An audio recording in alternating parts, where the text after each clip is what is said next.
This episode from the life of Sherlock Holmes will be transmitted to our men and women overseas by shortwave and through the worldwide facilities of the Armed Forces Radio Service. Petri Wine brings you Basil Rathbone and Nigel Bruce in the new adventures of Sherlock Holmes.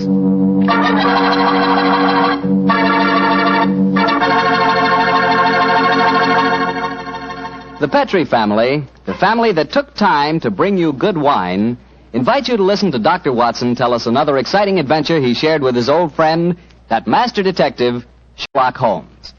And as for me, well, I'd like to tell you about a wine that's just wonderful before dinner. And that wine is Petri California Sherry. You know about sherry, of course, but do you know about Petri Sherry? That Petri Sherry is the kind of wine you can really talk about.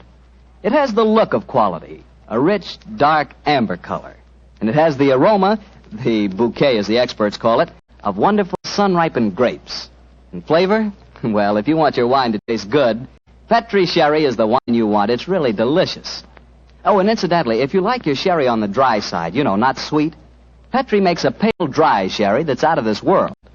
Take home a bottle of Petri Sherry. Serve it by itself or with hors d'oeuvres or cocktail sandwiches. But serve it proudly, because the name Petri is the proudest name in the history of American wines.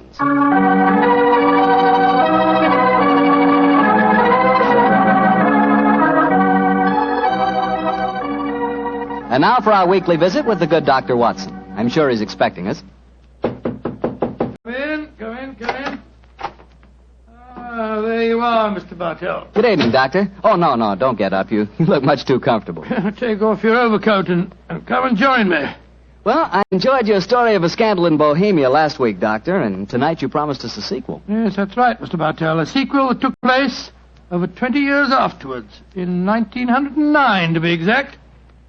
Sherlock Holmes was living on his Sussex bee farm. It was only in June, I remember, that I received a telegram from the great man asking me to come and spend a long weekend with him. And I'm sure you needed no urging to accept the invitation. None, Mr. Bartell, none at all. I hadn't seen Holmes for some time, and this fact, combined with my rather indifferent health, found me on the eastbourne train a few hours after receiving the telegram. A dog cart was at the station to meet me, and after a brisk drive across the downs, I found myself once more with my good friend. He looked somewhat older than when I'd last seen him, but as he spoke to me, I realized from the keenness of his voice and the sparkle in his eye that Sherlock Holmes would never really be old. After a while, our conversation lapsed into the comfortable silence that can exist only between friends. And then, as the sun was setting, Holmes picked up his beloved violin and began to play some haunting melody. As he lay back, eyes half closed, his long, thin fingers caressing the instrument, a wave of nostalgia swept over me. I thought of the many years that we'd spent together, and of the exciting adventures that we had shared during the old days in Baker Street.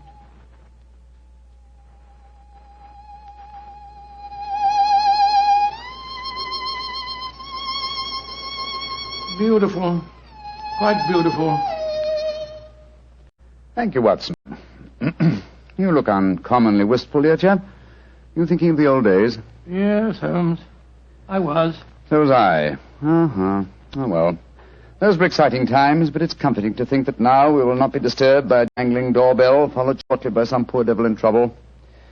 Nowadays, my greatest excitements are connected with the segregation of the queen bee and the nighttime proclivities of Charles Augustus, my tomcat. I still find it hard to think of you in retirement, Holmes. Do you ever consider returning to active practice? Oh, I consider it occasionally, and then reject the idea. A man should work only up to the peak of his ability. I'm past mine. Nonsense, Holmes. You're just as alert as ever you were.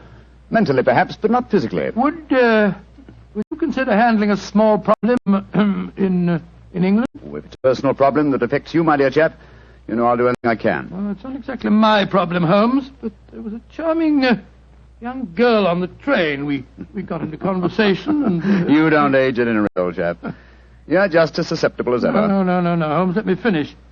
She said that you knew her mother quite well. Her mother? Come in. Oh, yes, Devers, what is it? I'm sorry to disturb you, Mr. Holmes. Your man said I might come in. My master, Mr. Lytton Stanley, instructed me to deliver this note. Oh, thank you. He also instructed me to wait for a reply. What confounded impudence. You tell your master that there's no answer to this letter. But he told me I must get a reply, You sir. may tell Mr. Lytton Stanley that I will instruct my solicitors to reply to his message in due course. But, sir... That's all, Devers. You may go. Very good, sir. What did the note say, Holmes? Read it for yourself. Keep your filthy bees where they belong. One of my guests was stung yesterday. If this happens again, I'll have the police run you out of this place. Good Lord, what an offensive letter. The man himself is even more offensive. He's a retired manufacturer who thinks that his immense wealth entitles him to domineer over the local residents. Oh, but let's not spoil a nice sunny afternoon by discussing him. Please continue with the story of the young lady that you met on the train. Yes, I'd like to. Poor little thing seems in dreadful trouble. I do wish you would help her. You say that she told you her mother knew me? Yes? What's her name? Norton. Irene Norton. Norton? I don't seem to recall it. Oh, but of course! Where is the girl, Watson? She's staying at the Red Lion in the village. Then ring her on the telephone and ask her to come over here as fast as she can. Of course I'll help her. I'm delighted, Holmes, but what made you change your mind so suddenly? Is your memory so short that you can't remember Irene Adler? Surely you haven't forgotten that in the case you called a scandal in Bohemia, I was completely fooled by her? Why, Joe, yes, of course. You always refer to her as the woman. But how does Irene Norton fit into the picture? Irene Adler married a barrister named Geoffrey Norton. Tell Miss Norton to come at once, Watson. She is the daughter of the woman.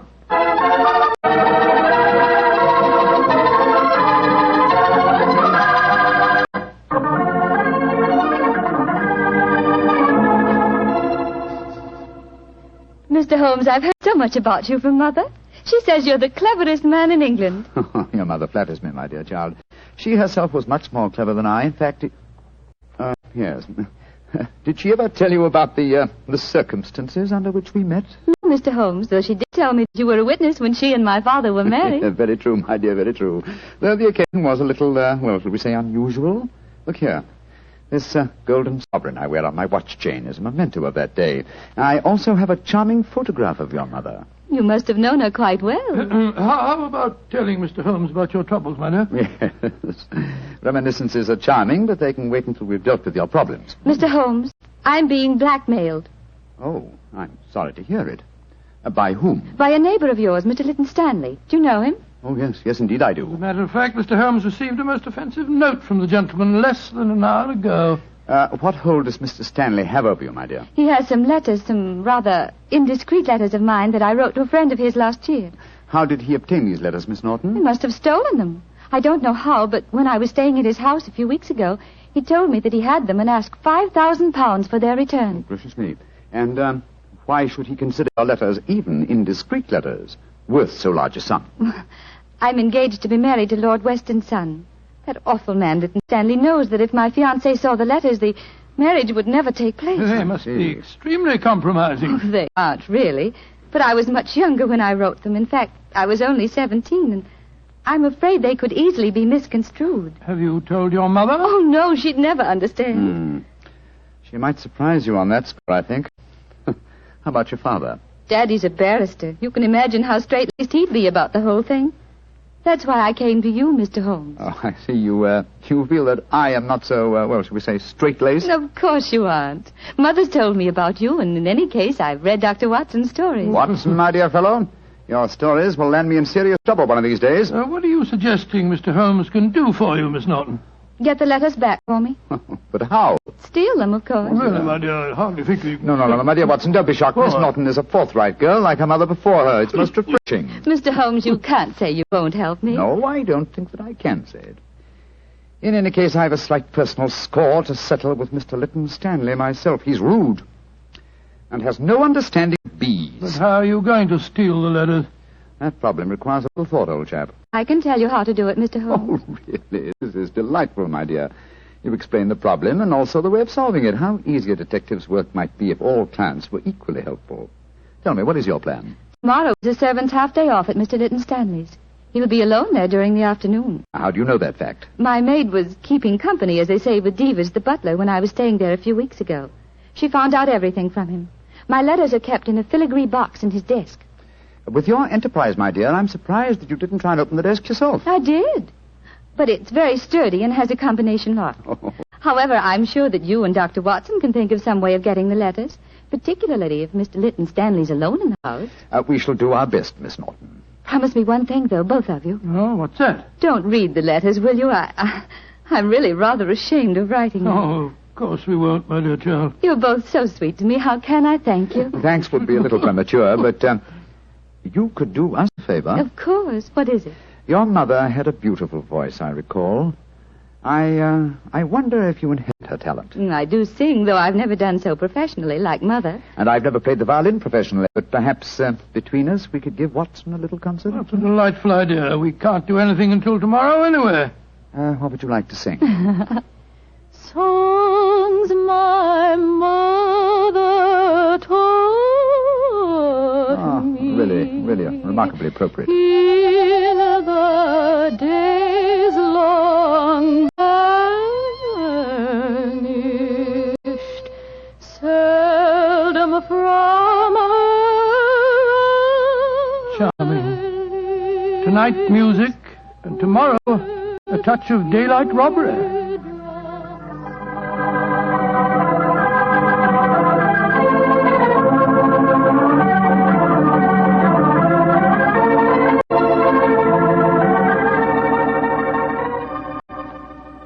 Dear old Watson, your disguise is really excellent. Oh, I must confess I'm a little apprehensive. Hi, old chap. There's no need to be, I assure you. You, as Dr. Hamish, and I, as the Reverend Appleby, are calling on Mr. Stanley ostensibly in search of a contribution for my charity hospital that you are in charge of. What could be simpler? Well, what made you decide on the role of a clergyman? It should simplify our entrance to the house, though I must confess that a rare touch of sentiment prompted the choice of my disguise. How does sentiment enter into it? Oh, surely you remember that it was in the role of a simple-minded nonconformist clergyman that I once attempted to deceive Miss Norton's mother. That's right. I'd forgotten.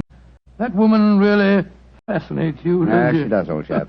Irene Adler was one woman I've always regarded with unbounded admiration, even though she was a criminal. But enough of this. Come on, old fellow. Are you ready? Yes? You have the equipment I mentioned to you? In my pocket? Let's be off, old chap. Let's be off.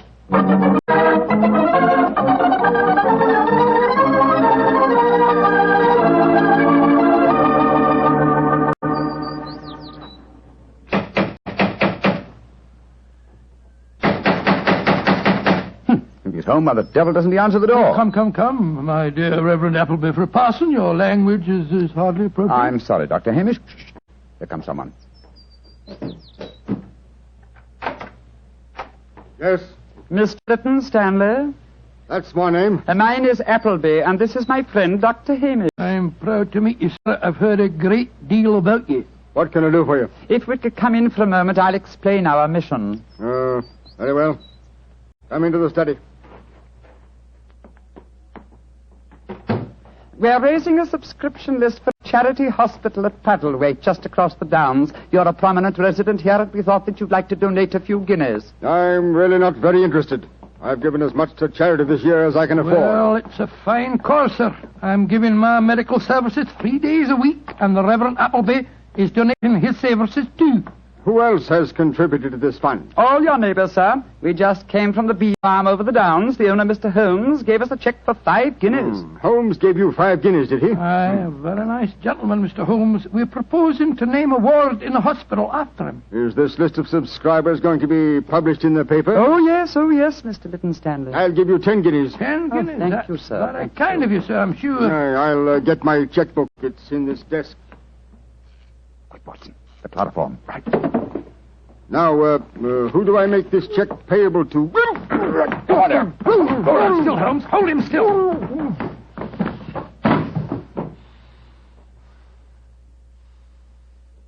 Very neat, Watson. Chloroform doesn't take long, does it, Move it back a Holmes? little, old fellow. It's lying over the desk. That's it. Is the filigree box in there? Uh-huh. Here it is. Splendid.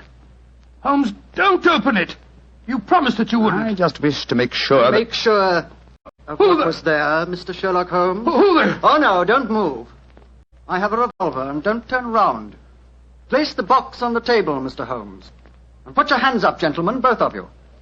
That's right. I know that voice. It's Devers, the butler. Quite correct, sir. Well, Devers, you needn't point a revolver at us. Your master isn't injured. I'm not in the least interested in my master's health, Dr. Watson.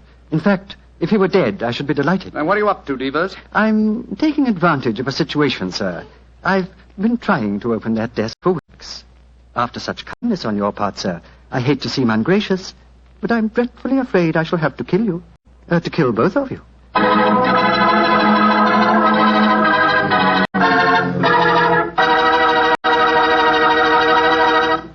Dr. Watson's story will continue in just a second, so I'm just going to remind you that good food always tastes better when served with good wine. And if you like a red wine, say with steak or meat of any kind, you'll love Petri California Burgundy. If you'd rather have a white wine, say with chicken or fish, then by all means get Petri California Sauterne. Oh, and look, if opinion is divided in your family, if some of you like a red wine and some like white, the answer's obvious. Don't buy one, buy two. Remember that, huh? Don't buy one, buy two. But do buy Petri. Then you know it's good. Well, Doctor, that was a fine place to break off your story with the butler pointing a gun at your backs and you and Sherlock Holmes with your hands above your heads. What happened next? I know at least you didn't get killed, or you wouldn't be sitting here in California tonight telling me the story. Elementary, my dear Mr. Bartell, but supposing I take you back in the story to the point where I left off. Well, all right then. Take me back, Doctor. Take me back. Very well. We stood there, Holmes and I, our hands above our heads. As Devers said... I can't tell you how grateful I am that you opened the desk for me. After such kindness on your part, sir, I hate to seem ungracious, but I'm dreadfully afraid I'm going to have to kill you both. Devers, I dislike to appear stupid at such a melodramatic moment, but why is it necessary to kill us? For months, I have been waiting for an opportunity to steal the Kitmanjar emerald, and now you have done it for me, sir, and presented me with a perfect alibi. The Kitmanjar emerald? Oh, come now, Mr. Holmes, you know the treasures in this house as well as I do. Apart from the emerald, there's a superb Cellini that would fetch a fine price in the right market. We aren't here after any valuables, my good man. Please don't call me your good man, Dr. Watson. It's patronizing and untrue. In any case, sir, whether you were here after the valuables or not makes no difference. I've caught you both red-handed. You're completely in my power, gentlemen. You're going to steal the treasures, I suppose, and then pretend that we were responsible. Exactly, sir. I shall kill you both, secrete what objects appeal to me, and when my master regains consciousness, I shall explain that I found 3 men burgling the house, that I killed 2 of them, while the third got away with the loot. Who will be able to doubt my word? I shall be regarded as a hero. I might even have my salary raised. Watson, I'm afraid this is the end, old chap. What a sordid way to die, to be shot in the back like a coward. Devers, at least do us the courtesy of allowing us to face the firing squad, will you? Very well, gentlemen. Turn round.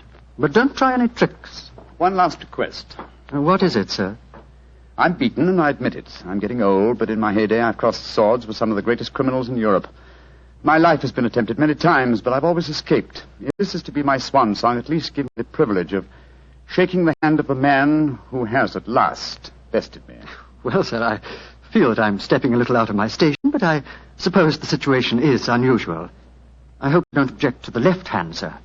I'll keep the revolver in my right. Very well, Devers. There you are. Goodbye, Mr. Sherlock Holmes. Goodbye, Devers, and my congratulations for... My congratulations for being a fool. Well done, Holmes. Maybe getting old, Watson, but I've not lost my skill at that, too. He went over your shoulder in a flash. Fortunately, the bullet went wide. How is he, Watson? Struck the desk as he fell. Yes, he gashed his head. It's not serious. He'll be unconscious for a while. Good, but I think we'll take the precaution of closing this desk drawer. I don't want him to be exposed to further temptation when he comes to. There we are. Well, shouldn't we get into touch with the police, Holmes? Police? Great Scott, no, old fellow. After all, we're burglars and we're in disguise. 2 facts that would be hard to explain satisfactorily. No, we must get back to the bee farm as soon as possible. Yes, I suppose you're right. Miss Norton will be waiting for us there, and we'll tell her what happened. Poor girl, I'm afraid she's in for something of a shock.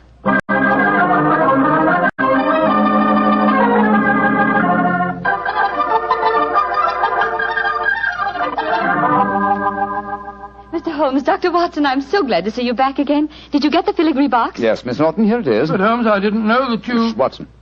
Why not open it, Miss Norton? Well, I... Open it, my dear. There may not be love letters inside it, but there's a note. Oh. Why don't you read it to us? Well, let this be a warning, Miss Norton. Crime does not pay. If you don't believe me, ask your mother. Sincerely, Sherlock Holmes. Mr. Holmes, you knew my secret all the time. Not all the time, but I realized it as soon as I'd opened the filigree box. What on earth are you talking about? Miss Norton was under the impression that she could use me as a cat's paw, as a dupe to commit a burglary for her. I still don't understand, Holmes. You will remember she asked us to promise not to open the box. Yes, but you did so just before the fellow held us up with a revolver. What was inside the box? An impressive green stone which I knew to be the Kitmanjar emerald. But where's the emerald now? I slipped it back into Mr. Lytton Stanley's desk and locked it. Brought the box here because I wanted to see your expression, Miss Norton, as you opened it. Great Scott, and I thought you were a poor little thing in trouble. Shocking. You have to say for yourself, young lady. That I'm terribly sorry, Mr. Holmes, terribly sorry. It seemed like a wildly exciting idea, but I didn't really mean to steal it. No, of course not. No, of course you didn't. You didn't mean to steal it for you. Miss Norton, I'm convinced you knew that your mother once outwitted me, and you presumed to think that you could do the same. I should turn you over to the police. Please don't, Mr. Holmes. You can't do that. I certainly could. But I'm not going to for two reasons. First, you're young and impressionable, and this may teach you a lesson. And in the second place, I have a strange admiration for your mother. But I warn you, Miss Norton, that you have had a narrow escape. A very narrow escape. Mr. Holmes, before I go, there's one favor I want to ask you. Really? What is it? Could I keep this filigree box with your note inside it? It would be a reminder all my life of how we met.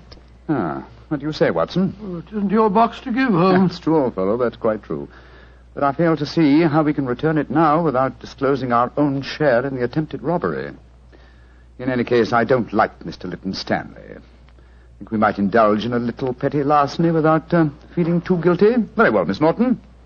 You may keep the box. I shall always treasure it. Thank you.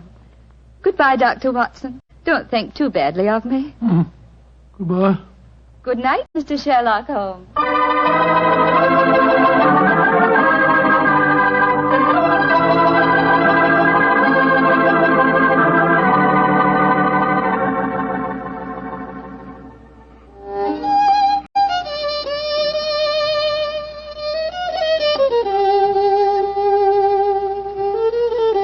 You know, Holmes, I must say you were surprisingly lenient with that girl. Do you suppose her mother put her up to the whole thing? That possibility had occurred to me, old fellow. And yet I have a feeling that... Come in. Door's open. Were you expecting anyone? No. Good Scott, it's Lytton Stanley. Good evening, sir. This is an unexpected honor. Sherlock Holmes, we haven't been the best of friends, I know. But you've got to help me now. I'm in serious trouble. Oh, indeed, sir. Won't you sit down? This is my friend, Dr. Watson. How do you do? And now, sir, what is your trouble? I've been robbed, Holmes. Robbed? What was stolen? Well, my greatest treasure, the Kitmanjar emerald, was removed from its case and then mysteriously returned loose in my desk afterwards. But there's a priceless Cellini missing. Have you any idea who the burglars might be? Oh, it was a gang, I'm sure of that. A couple disguised as a clergyman and a doctor came into the house on the pretext of raising money for some hospital. And they overpowered me with chloroform. Oh, dear me, how very unpleasant for you. Yes, well, when I came to, I found my butler, Devers, lying beside me in a pool of blood. The brave fellow had wrestled with the thieves, but they got away. And he's in the hospital now. Holmes, you've got to help me. The Kitmanjar emerald was returned, you say, but a Cellini is missing. Yes. It's an exquisite filigree box in which I'd kept the emerald. A filigree box? Yes, it's a genuine Cellini. It's worth several £1,000s. Holmes, you must help me solve this business. I'm sorry, Mr. Lytton Stanley, but I'm afraid I can't help you. I've retired. Yes, and I intend to remain in retirement. Good night, sir. Oh, but I'll pay you any fee within reason. My decision is final, sir. Good night. Oh, I might have known I wouldn't get any help from you. Holmes, she fooled you again. Yes, the little devil. She knew that box was a Cellini all the time. You don't seem very angry with her, old fellow. I should be, but I'm not. What splendid audacity. What a superb nerve the child has. But you must get the box back from her. I shall, Watson. I shall. Or rather, I shall persuade Devers to do it for me. As the price of our silence. But how can he get it back? Remember that he walks out with Miss Norton's maid. I'm certain that when he explains his predicament, he can prevail upon her to steal the box from her mistress so that it may be returned to its rightful owner. That's a good idea. By George, Holmes, Miss Norton's a chip off the old block, all right. Yes, Watson, she is, and it makes me wonder. What about? I wonder, my dear chap, how long I can remain in retirement. Such a worthy antagonist at large, it's a challenge. It's an irresistible challenge.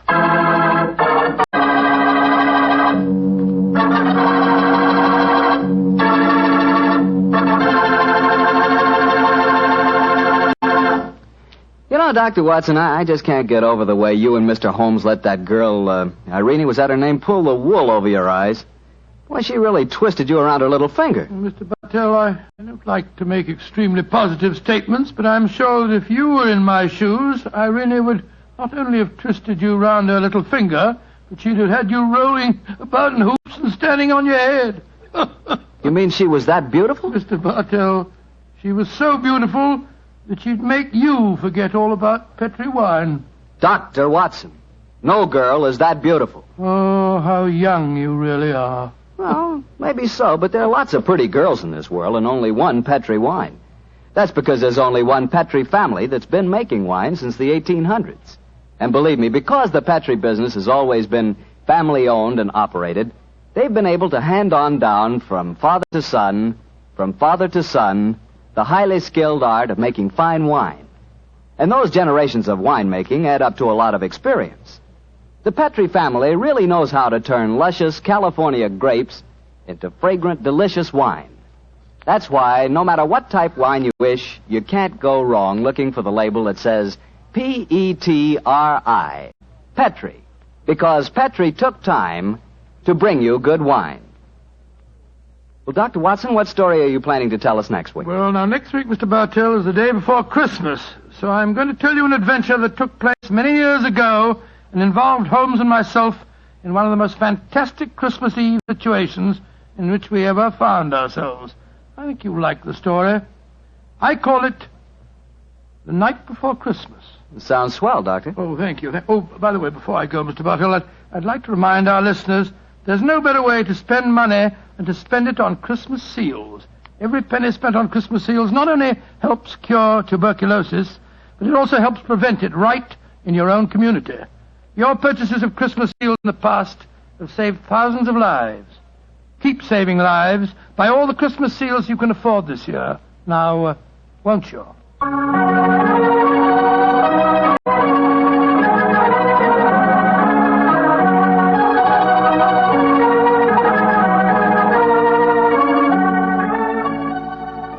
Tonight's Sherlock Holmes adventure was written by Dennis Green and Anthony Boucher and was suggested by an incident in the Sir Arthur Conan Doyle story, A Scandal in Bohemia.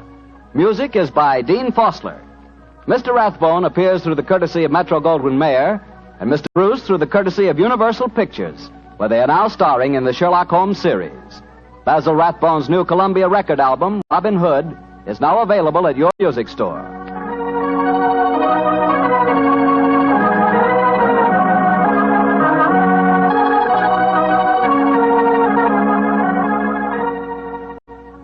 The Petri Wine Company of San Francisco, California, invites you to tune in again next week, same time, same station. Sherlock Holmes comes to you from our Hollywood studios.